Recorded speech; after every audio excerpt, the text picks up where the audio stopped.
एक बड़ा व्यापारी था जिसके गांव में बहुत से घर और कारखाने थे जिनमें तरह तरह के पशु रहते थे। एक दिन वह अपने परिवार सहित कारखानों को देखने के लिए गांव गया। उसने अपनी पशुशाला भी देखी जहां एक गधा और एक बैल बंधे हुए थे। उसने देखा कि वे दोनों आपस में वार्तालाप कर रहे हैं। वो व्यापारी पशु पक्षियों की बोली समझता था। वो चुपचाप खड़ा होकर दोनों की बातें सुनने लगा। बैल ने गधे से कहा, तू बड़ा ही भाग्यशाली है, सदैव सुखपूर्वक रहता है। मालिक हमेशा तेरा ख्याल रखता है। तेरी रोज मलाई दलाई होती है। खाने को दोनों समय जौ और पीने के लिए साफ पानी मिलता है। इतने आदर सत्कार के बाद भी तुझसे केवल ये काम लिया जाता है कि कभी काम पड़ने पर मालिक तेरी पीठ पर बैठकर कुछ दूर चला जाता है।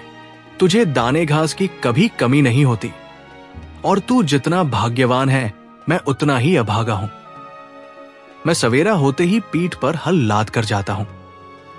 वहां दिन भर मुझे हल में जोत कर चलाते हैं। हलवाहा मुझ पर बराबर चाबुक चलाता रहता है। उसके चाबुकों की मार से पीठ और जुए से मेरे कंधे छिल गए हैं। सुबह से शाम तक ऐसा कठिन काम लेने के बाद भी ये लोग मेरे आगे सूखा और सड़ा भूसा डालते हैं जो मुझसे खाया नहीं जाता। रात भर मैं भूखा प्यासा अपने गोबर और मूत्र में पड़ा रहता हूं और तेरी सुख सुविधा पर ईर्ष्या किया करता हूं। गधे ने यह सुनकर कहा, ऐ भाई, जो कुछ तू कहता है सब सच है। सचमुच तुझे बड़ा कष्ट है, किंतु जान पड़ता है तू इसी में प्रसन्न है। तू स्वयं ही सुख से रहना नहीं चाहता। तू यदि मेहनत करते करते मर जाए तो भी ये लोग तेरी दशा पर तरस नहीं खाएंगे। अतएव तू एक काम कर, फिर वे तुझसे इतनी मेहनत नहीं लिया करेंगे और तू सूख से रहेगा। बैल ने पूछा कि ऐसा कौन सा उपाय हो सकता है। गधे ने कहा, तू अपने को रोगी दिखा, एक शाम का दाना भूसा न खा और अपने स्थान पर चुपचाप लेट जा। बैल को यह सुझाव बड़ा अच्छा लगा। उसने गधे की बात सुनकर कहा, मैं ऐसा ही करूंगा। तूने मुझे बड़ा अच्छा उपाय बताया है। भगवान तुझे प्रसन्न रखें। दूसरे दिन प्रातःकाल हलवाहा जब पशुशाला में यह सोच कर गया कि रोज की तरह बैल को खेत जोतने के लिए ले जाए, तो उसने देखा कि रात की लगाई सानी ज्यों की त्यों रखी है और बैल धरती पर पड़ा हाफ रहा है। उसकी आंखें बंद है और उसका पेट फूला हुआ है। हलवाहे ने समझा कि बैल बीमार हो गया है और यह सोचकर उसे हल में न जोता। उसने व्यापारी को बैल के बीमारी की सूचना दी।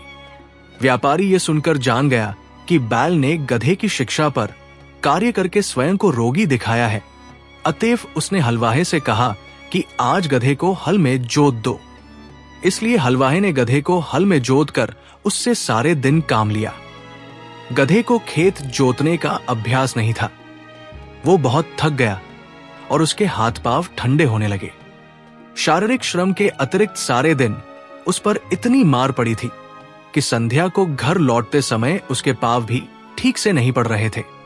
इधर बैल दिन भर बड़े आराम से रहा। वो नांद की सारी सानी खा गया और गधे को दुआएं देता रहा। जब गधा गिरता पड़ता खेत से आया तो बैल ने कहा कि भाई, तुम्हारे उपदेश के कारण मुझे बड़ा सुख मिला। गधा थकान के कारण उत्तर न दे सका और आकर अपने स्थान पर गिर पड़ा। ये मन ही मन अपने को धिक्कारने लगा कि अभागे, तूने बैल को आराम पहुंचाने के लिए अपनी सुख सुविधा का विनाश कर दिया।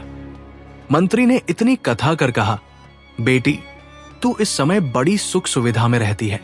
तू क्यों चाहती है कि गधे के समान स्वयं को कष्ट में डाले?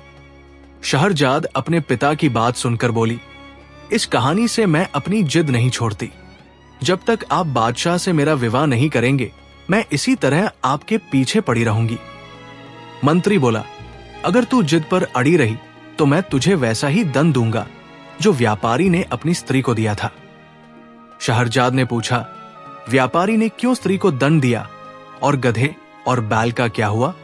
मंत्री ने कहा, दूसरे दिन व्यापारी रात्रि भोजन के पश्चात अपनी पत्नी के साथ पशुशाला में जा बैठा और पशुओं की बातें सुनने लगा। गधे ने बैल से पूछा, सुबह हलवाहा तुम्हारे लिए दाना घास लाएगा तो तुम क्या करोगे? जैसा तुमने कहा है वैसा ही करूंगा। बैल ने कहा, गधे ने कहा, नहीं, ऐसा न करना, वरना जान से जाओगे। शाम को लौटते समय मैंने सुना कि हमारा स्वामी अपने रसोइये से कह रहा था कि कल कसाई और चमार को बुला लाना और बैल, जो बीमार हो गया है, का मांस और खाल बेच डालना। मैंने जो सुना था वो मित्रता के नाते तुझे बता दिया। अब तेरी इसी में भलाई है कि सुबह जब तेरे आगे चारा डाला जाए तो तू उसे जल्दी से उठकर खा ले और स्वस्थ बन जा। फिर हमारा स्वामी तुझे स्वस्थ देखकर तुझे मारने का इरादा छोड़ देगा। ये बात सुनकर बैल भयभीत होकर बोला, भाई, ईश्वर तुझे सदा सुखी रखे, तेरे कारण मेरे प्राण बच गए। अब मैं वही करूंगा जैसा तूने कहा है। व्यापारी ये बात सुनकर ठहाका लगाकर हंस पड़ा। उसकी स्त्री को इस बात से बड़ा आश्चर्य हुआ। वो पूछने लगी, तुम अकारण ही क्यों हंस पड़े? व्यापारी ने कहा कि यह बात बताने की नहीं है, मैं सिर्फ ये कह सकता हूं कि मैं बैल और गधे की बातें सुनकर हंसा हूं। स्त्री ने कहा, मुझे भी वो विद्या सिखाओ जिससे पशुओं की बोली समझ लेते हैं। व्यापारी ने इससे इनकार कर दिया। स्त्री बोली, आखिर तुम मुझे ये क्यों नहीं सिखाते? व्यापारी बोला, अगर मैंने तुझे ये विद्या सिखाई तो मैं जीवित नहीं रहूंगा।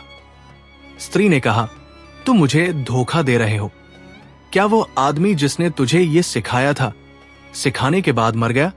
तुम कैसे मर जाओगे? तुम झूठ बोलते हो। कुछ भी हो, मैं तुमसे ये विद्या सीख कर ही रहूंगी। अगर तुम मुझे नहीं सिखाओगे तो मैं प्राण तज दूंगी। ये कहकर वो स्त्री घर में आ गई और अपनी कोठरी का दरवाजा बंद करके रात भर चिल्लाती और गाली गलौज करती रही। व्यापारी रात को तो सो गया, लेकिन दूसरे दिन भी वही हाल देखा तो स्त्री को समझाने लगा कि तू बेकार जिद करती है, ये विद्या तेरे सीखने योग्य नहीं है। स्त्री ने कहा कि जब तक तुम मुझे ये भेद नहीं बताओगे मैं खाना पीना छोड़े रहूंगी और इसी प्रकार चिल्लाती रहूंगी। व्यापारी ने कहा कि अगर मैं तेरी मूर्खता की बात मान लूं तो मैं अपनी जान से हाथ धो बैठूंगा। स्त्री ने कहा, मेरी बला से तुम जियो या मरो, लेकिन मैं तुमसे ये सीख कर ही रहूंगी कि पशुओं की बोली कैसे समझी जाती है। व्यापारी ने जब देखा कि ये महामूर्ख अपना हट छोड़ ही नहीं रही है तो उसने अपने और ससुराल के रिश्तेदारों को बुलाया कि वे उस स्त्री को अनुचित हट छोड़ने के लिए समझाए। उन लोगों ने भी उस मूर्ख को हर प्रकार समझाया, लेकिन वो अपनी जिद से न हटी। उसे इस बात की बिल्कुल चिंता न थी कि उसका पति मर जाएगा। छोटे बच्चे मां की ये दशा देखकर हाहाकार करने लगे। व्यापारी की समझ ही में नहीं आ रहा था कि वो स्त्री को कैसे समझाए कि इस विद्या को सीखने का हठ ठीक नहीं है। वो अजीब दुविधा में था, अगर मैं बताता हूं तो मेरी जान जाती है और नहीं बताता तो स्त्री रो रो कर मर जाएगी। इसी उधेड़बुन में वो अपने घर के बाहर जा बैठा। उसने देखा कि उसका कुत्ता उसके मुर्गे को मुर्गियों से भोग करते देखकर गुर्राने लगा। उसने मुर्गे से कहा, तुझे लज्जा नहीं आती कि आज के जैसे दुखदाई दिन भी तू ये काम कर रहा है? मुर्गे ने कहा, आज ऐसी क्या बात हो गई है कि मैं आनंद न करूं? कुत्ता बोला, आज हमारा स्वामी अति चिंताकुल है। उसकी स्त्री की मति मारी गई है और वो उससे ऐसे भेद को पूछ रही है जिसे बताने से वो तुरंत ही मर जाएगा। नहीं बताएगा तो स्त्री रो रो कर मर जाएगी। इसी से सारे लोग दुखी हैं और तेरे अतिरिक्त कोई ऐसा नहीं है जो स्त्री संभोग की भी बात भी सोचे। मुर्गा बोला, हमारा स्वामी मूर्ख है जो एक स्त्री का पति है और वह भी उसके अधीन नहीं है। मेरी तो 50 मुर्गियां हैं और सब मेरे अधीन है। अगर हमारा स्वामी एक काम करे तो उसका दुख अभी दूर हो जाएगा। कुत्ते ने पूछा कि स्वामी क्या करे कि उसकी मूर्ख स्त्री की समझ वापस आ जाए।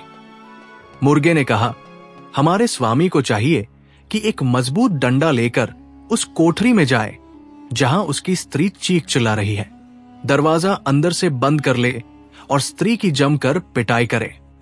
कुछ देर में स्त्री अपना हट छोड़ देगी। मुर्गे की बात सुनकर व्यापारी ने उठकर एक मोटा डंडा लिया और उस कोठरी में गया जहां उसकी पत्नी चीख चिल्ला रही थी। दरवाजा अंदर से बंद करके व्यापारी ने स्त्री पर डंडे बरसाने शुरू कर दिए। कुछ देर चीख पुकार बढ़ाने पर भी जब स्त्री ने देखा कि डंडे पड़ते ही जा रहे हैं तो वो घबरा उठी। वो पति के पैरों पर गिरकर कहने लगी कि अब हाथ रोक ले, अब मैं कभी ऐसी जिद नहीं करूंगी। इस पर व्यापारी ने हाथ रोक लिया। ये कहानी सुनाकर मंत्री ने शहरजाद से कहा कि अगर तुमने अपना हठ न छोड़ा तो मैं तुम्हें ऐसा ही दंड दूंगा जैसा व्यापारी ने अपनी स्त्री को दिया था। शहरजाद ने कहा, आपकी बातें अपनी जगह ठीक है, किंतु मैं किसी भी प्रकार अपना मंतव्य बदलना नहीं चाहती। अपनी इच्छा का औचित्य सिद्ध करने के लिए मुझे भी कई ऐतिहासिक घटनाएं और कथाएं मालूम हैं, लेकिन उन्हें कहना बेकार है।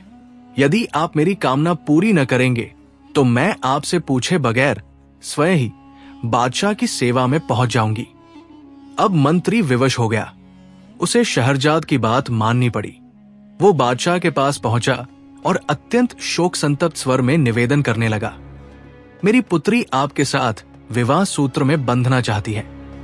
बादशाह को इस बात पर बड़ा आश्चर्य हुआ। उसने कहा, तुम सब कुछ जानते हो, फिर भी तुमने अपनी पुत्री के लिए ऐसा भयानक निर्णय क्यों लिया?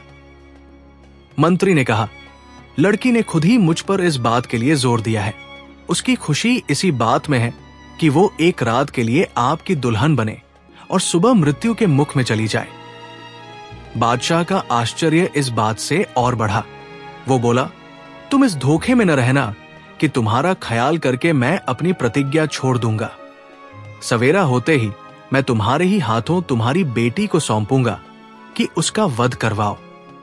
ये भी याद रखना कि यदि तुमने संतान प्रेम के कारण उसके वध में विलंब किया तो मैं उसके वध के साथ तेरे वध की भी आज्ञा दूंगा।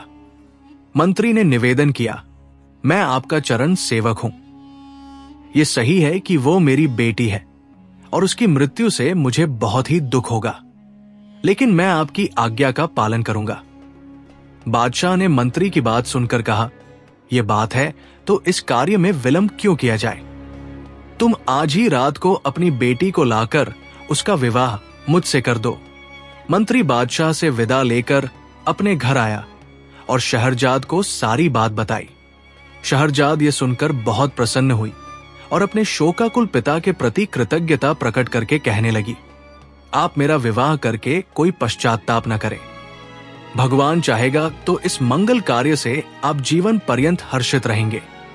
फिर शहरजाद ने अपनी छोटी बहन दुनियाजाद को एकांत में ले जाकर उससे कहा, मैं तुमसे एक बात में सहायता चाहती हूं। आशा है तुम इससे इनकार न करोगी। मुझे बादशाह से ब्याहने के लिए ले जाएंगे। तुम इस बात से शोकविवल न होना, बल्कि मैं जैसा कहो वैसा करना। मैं तुम्हें विवाह की रात पास में सुलाऊंगी और बादशाह से कहूंगी कि तुम्हें मेरे पास आने दे, ताकि मैं मरने के पहले तुम्हें धैर्य बंधा सकूं। मैं कहानी कहने लगूंगी। मुझे विश्वास है कि इस उपाय से मेरी जान बच जाएगी। दुनियाजाद ने कहा, तुम जैसा कहती हो वैसा ही करूंगी। शाम को मंत्री शहरजाद को लेकर राजमहल में गया।